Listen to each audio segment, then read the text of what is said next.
नमस्कार दोस्तों। राजस्थान पुलिस की तैयारी करते समय मन में अनेकानेक सवाल जिज्ञासाएं उत्पन्न होना स्वाभाविक है। उन सवालों और जिज्ञासाओं का समाधान कहाँ मिले, तो मैं आपके लिए लेकर के आता हूँ उन सवालों के जवाब जो आप आराम से प्रश्न पूछ सकते हैं। मन की जिज्ञासा आप कमेंट बॉक्स में डाल सकते हैं, जहाँ से मैं चुन करके और उनके जवाब आपके सामने लेकर के आता हूँ। तो आज हम सवाल जवाब के इस क्रम को आगे बढ़ाते हैं और बिना समय गंवाए आपके सवालों पर फोकस करते हैं।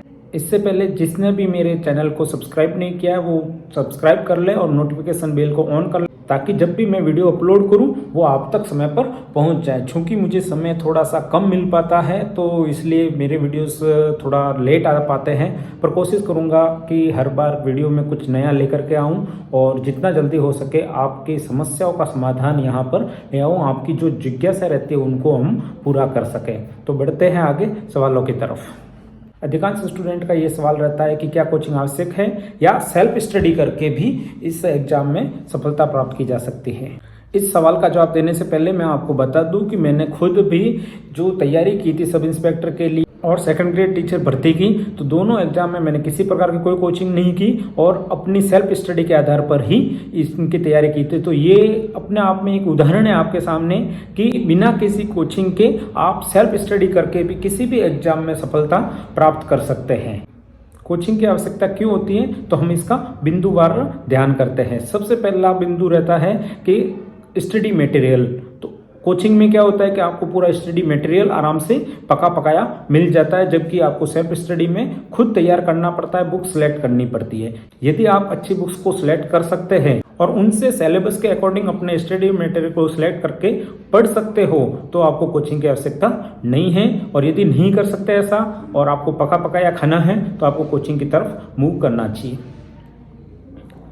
Second point, continuity. चूंकि किसी भी प्रतियोगी परीक्षा में सफल होने के लिए आवश्यक है कि आप कंटिन्यूटी पढ़ते जाएं। तो यदि आप कंटिन्यूटी बरकरार खुद में रख सकते हैं, यानी सेल्फ स्टडी करके आप कंटिन्यूटी को बरकरार रख सकते हैं, लगातार आप पढ़ सकते हैं, आपका एक नियमित टाइम टेबल बना करके उसको आप फॉलो कर सकते हैं, तो आपको कोचिंग की आवश्यकता नहीं है। और यदि ऐसा नहीं कर सकते, तो चूंकि कोचिंग में क्लास का टाइमिंग होता है, वहां पर आपकी कंटिन्यूटी रहती है, आपको पता है कि मेरे को आज कोचिंग में जाना है, वहां पैसे दे रखे हैं, तो इसलिए आप कोचिंग में जाकर के और कंटिन्यूटी रख पाते हैं। तो यदि आप कंटिन्यूटी सेल्फ में रख पाते हैं तो कोचिंग की जरूरत नहीं है, और यदि आप कंटिन्यूटी अपने स्तर पर नहीं रख पाते हैं तो आपको कोचिंग की तरफ मूव करना चाहिए।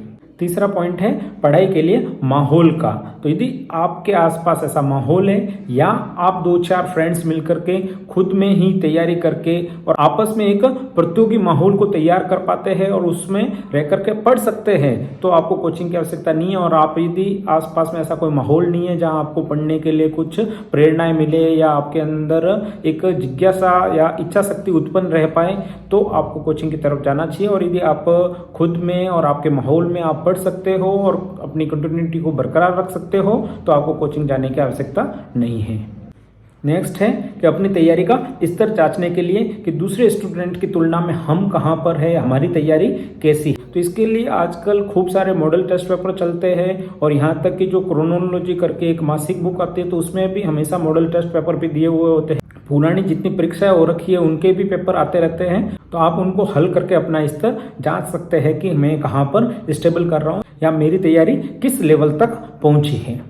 पर करना यह है कि जब भी आप मॉडल टेस्ट पेपर हल करें तो पूरी ईमानदारी के साथ, जिस प्रकार से आप एग्जाम हॉल में करते हो उसी तरह से आपको पेपर को हल करना है। यदि आप उस तरह से पेपर को हल करते हैं तो निश्चित रूप से आप अपना आकलन है वो सटीक रूप से कर पाएंगे कि आप तैयारी में कहां पर बैठ रहे हो।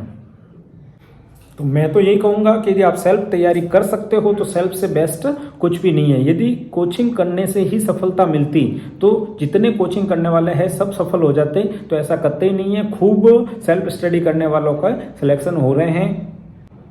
शर्त यह है कि आपकी इच्छा शक्ति, आपकी कंटिन्यूटी और आपका मोटिवेशन ये बरकरार रहना चाहिए, और आप अपनी जो तैयारी है उसको पूर्ण ईमानदारी के साथ, अपना आकलन भी पूर्ण ईमानदारी के साथ करें, तो निश्चित रूप से आप सेल्फ स्टडी करके भी प्रतियोगी परीक्षा में सफल हो सकते हैं।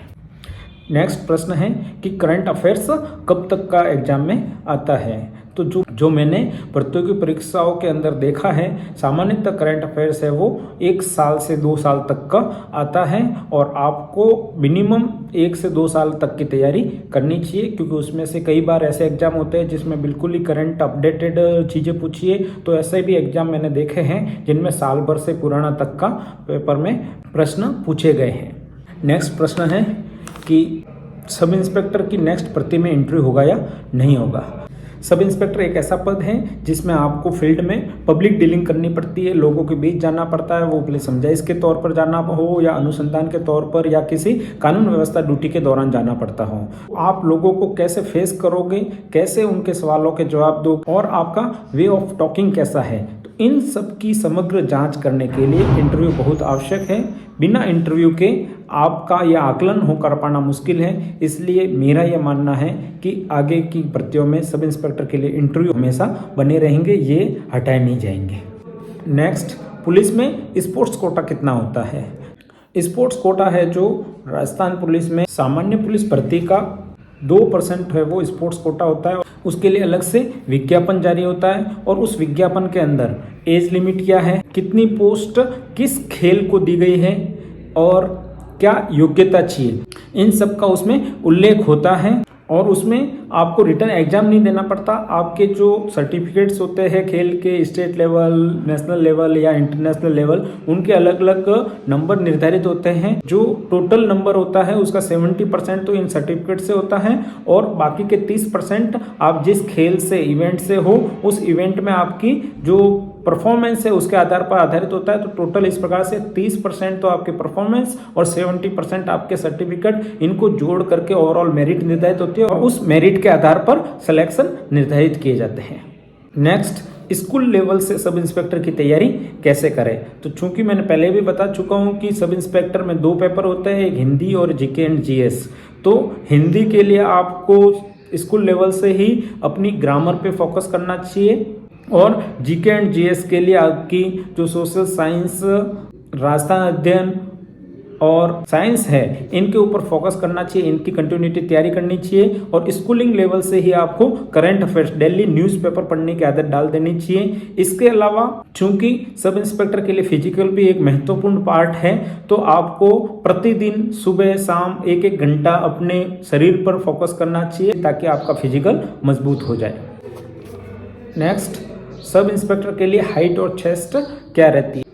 हाइट है वो सब इंस्पेक्टर और कांस्टेबल दोनों के लिए 168 सेंटीमीटर है और यदि इससे आपकी थोड़ी बहुत भी कम है तो आपको निरंतर अपनी हाइट बढ़ाने के प्रयास करने चाहिए।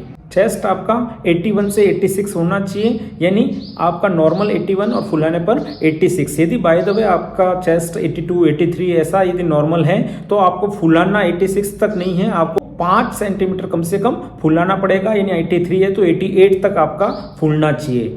जल्दी मिलते हैं नेक्स्ट सवालों के साथ अगले वीडियो में, तब तक के लिए जय हिंद, जय भारत।